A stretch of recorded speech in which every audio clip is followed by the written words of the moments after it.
Welcome back, guys, to Trending Interactive Studios. Guys, I'm your host, Ben. Today we're going to be going over the review for The Walking Dead Season 7, Episode 4, Service, and going through that and enjoying it all together, guys.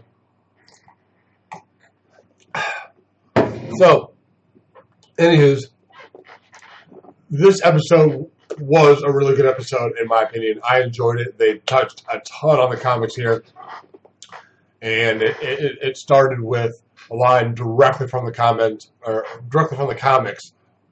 here, and it was little pig, let me in.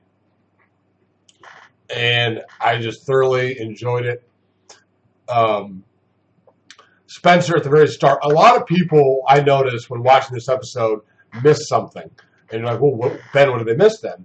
This is the part that I noticed that they missed. A lot of people, I watched a lot of people's reaction videos on all these videos here, just to help me out, and because I enjoy watching some of them and all that good stuff. And some just do a really damn good job.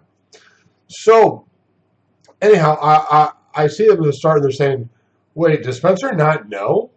No, guys, Spencer knows. Something he said right before lets you know that he knows about Negan. He's just being a dumbass. And that's all. He said, who are you, when he already knows who Negan is? He knows. There was no, there was no lack of being told from Rick. Luckily, Rick comes in right after Spencer pulls that shit. And, Rick is like, you're early. It's only been 3 days. And Negan's, it's supposed to be 5 days. And Negan's like, I missed you. So Rick opens the door. Negan's guys come in. He even brought Daryl. He lets Rick know that there'll be no talking to Daryl, or he'll have to cut something off of Daryl. And from that point on, we see them taking half. And one of my favorite parts of this episode was when Negan is looking at the video camera from seasons 5, episode 12, I believe, maybe 11 or 12, where Deanna is interviewing Rick, and he's got that thick beard, and he's talking about all the people that they've had to kill, and so Negan is now looking at this camera, this video, and he's seeing Rick saying this, and he's like, I wouldn't have fucked with that guy. Part of my language, but it's exactly, I just want to quote what he said. So I wouldn't have fucked with that guy.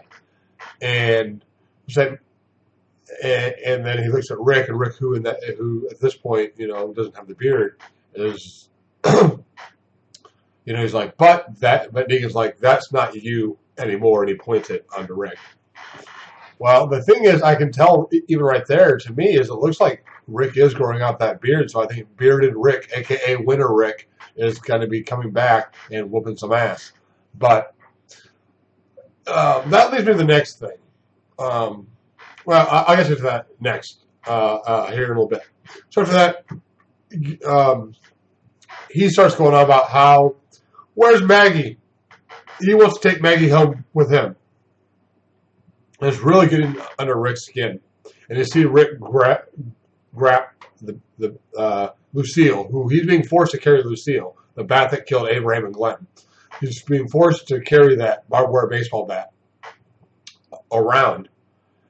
And he's doing that, and it's, very,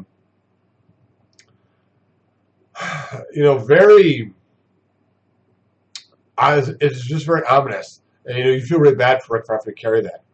But you see him, he squeezes the handle like he wants to hit Negan. And I'm going to get to that here, like I said, towards the end when a certain thing happens. But Father Gabriel interjects, and he's like, would you like to see the gravesite? And, he gets called creepy because he did look a little creepy there. But he's not a creep. So anyhow, they take him to the gravesite. Obviously, Maggie's not dead, folks. This is just Father Gabriel thinking on his feet and showing him a grave. So he thinks Maggie is dead, and he lets it go. Honestly, I think Father Gabriel thought even more ahead, and there's supplies in the grave. If I remember right, there were guns that they never checked in, and I think those might be in the grave, if not also some food and also some medical supplies as well. So, from that point on, we see Carl get man-sized balls and pull a gun on one of Negan's men. And then Negan comes in and has a dialogue that's just straight from the comics, folks. Straight from the comics. And he talks about Carl's man-sized balls. Rick tries to interject, and he's like, hey, we're having a conversation here. All that good stuff. And which makes him decide to take all of the guns. Not some, not most, all the guns. 2 come up missing. They got to find them. Turns out they end up being in Spencer's house. So now Negan's going to leave, and he parts the area with the saying to Rick, I just slipped my genitals down your throat. And that's a line, guys, directly from the comics. He didn't say genitals, he said dick. But it's directly from the comics. And it's not a gay reference. It's just meant to be like, everybody thinks you're a badass, and I just made you watch me take everything I wanted from you.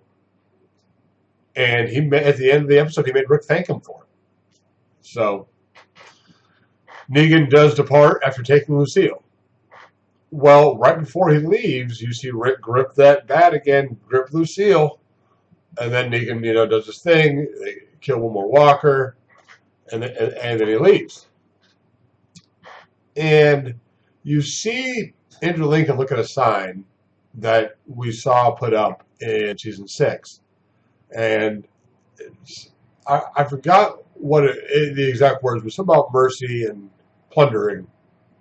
And the meaning of that sign, though, if you get it, is telling you that Rick is not broken like Negan thinks he is, or like the fans think he is. Also, both times he grips the bat. When he's holding that bat at the bottom, and he's holding it, and he's like that with the bat, he's not holding it loosely, he's gripping tightly. That's showing you he's not broken, guys.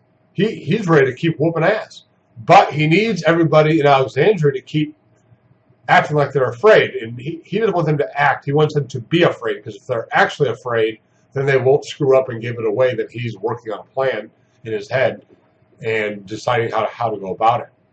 So that is a pretty sweet little 3 things there that tell you that Rick has not given up on things. So after that, we see Spencer, played by Austin, say the dumb line to Rick about, Rick tells them that Spencer's lucky. He took the food, he took the guns because he's weak. And that Spencer is lucky that he came when he did.